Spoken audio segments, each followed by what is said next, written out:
Selamat pagi traders dimanapun kamu berada. Ada kuda hitam calon ketua The Fed ngomongnya adem.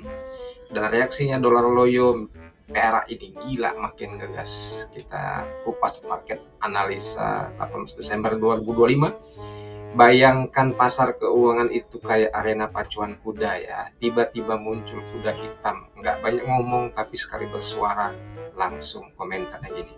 Tenang, jangan galak-galak soal bunga.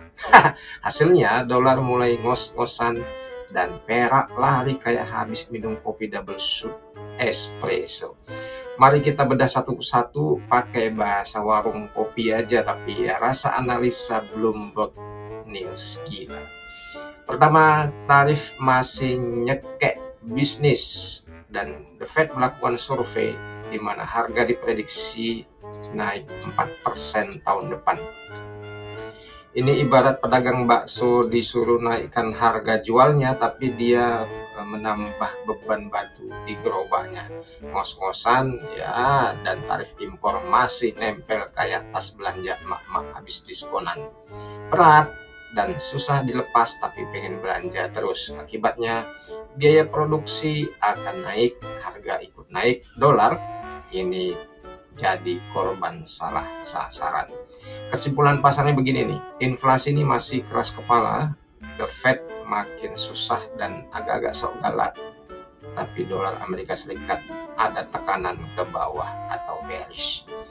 Poin kedua, pasar tenaga kerja mengirim sinyal SOS. Suku bunga yang terlalu tinggi dari netral 50 ke 100 basis poin ini seperti AC ruangan yang udah dingin tapi remote masih ditekan aja ke angka 16, masih kurang puas. Pasar tenaga kerja bicara udah cukup lah bos, Pak Bos ya, ini ekonomi bukan kulkas ikan. Kalau bunga masih segini ya bisnis bisa males ekspansi, orang males ngutang, ekonomi bisa masuk angin. Dan dalam terjemahan bahasa trader, The Fed harus potong suku bunga agar dolar tidak kehilangan otot. Ya, karena dolar lagi lemes. Bearish dolar ini makin valid ya, karena sekarang ini masih kram ototnya, belum lemes. Menteri Keuangan Besen yang ketiga nih, semua warga harus pegang saham, di mana di target 0 sampai 0% warga harus pegang saham semuanya. Analoginya gini, negara mengajak warganya masuk gym rame-rame biar semuanya punya otot finansial. Fakta pahit, fakta nyatanya 38% warga Amerika Serikat belum pegang saham sama sekali.